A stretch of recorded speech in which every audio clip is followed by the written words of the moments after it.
మీరు హోంవర్క్ చేశారు అందరూ? చేసాం సార్. సరే పూర్ణ, నువ్వు హోంవర్క్ చూపించు. సార్ బుక్ ఇంట్లో మర్చిపోయింది సార్. హోంవర్క్ చేసావు, ఈక్వేషన్ గుర్తుంటుంది చెప్పు. చేయలేదు సార్. మరి చేశాను. నువ్వు పెద్ద టాపర్ వింటరా? సార్ రాగానే సార్ హోంవర్క్స్ అంటావు. సరే పూర్ణ. సార్ ఎన్నిసార్లు చెప్పాలరా నీకు? నా క్లాస్ వచ్చేటప్పుడు లాస్ట్ బెంచ్లో కాదు ఫస్ట్ బెంచ్లో కూర్చోను నువ్వు అని. మిగతా క్లాస్లో ఎలా కూర్చోను నాకు అనవసరం. నా క్లాస్లో మాత్రం నువ్వు ఫస్ట్ బెంచ్లో కూర్చో. అర్థమైందా? పూర్ణ నువ్వు స్కూల్ వెళ్ళేది నేను అడుగుతాడు సార్. నాతో పాటు చాలామంది మనసారా, నన్ను ఒక్కని ఎందుకు అడుగుతాయన్నా? మొత్తం అడుగుతాడు. రే పూర్ణ, నేను ఎందుకు రాలేదు స్కూల్కి? ఫీవర్ వచ్చింది సార్. అవునా? నేను రాజుగారి థియేటర్ దగ్గర ఎవడో పింక్ కలర్ షర్ట్ వేసుకొని నీలాగే ఉన్నాడు రచ్చం.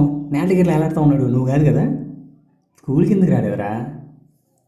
యాడిగిల్లు ఇట్రా, నువ్వు ఇట్రారా, ఇట్రా. రే అందరికీ అర్థమైందా? అర్థమైంది సార్. అరే పూర్ణ, లేదు నీకేం అర్థమైందో చెప్పరా? పొద్దాక నన్నే లేపుతాడు. నాకేం అర్థం కాలేదు సార్. మరి అర్థమని చెప్పావు? మరి అర్థమని చెప్పావు ఏంటి? అర్థమని చెప్పావు కదరా? ఏం అర్థం కాలేదు? ఏమర్థం చెప్పు. ఏమర్థం చెప్పు చెప్పు చెప్పు. నువ్వు పేరెంట్స్ తీసుకురా రేపు. నువ్వు రేపు పేరెంట్స్ తీసుకో స్కూల్కి రా.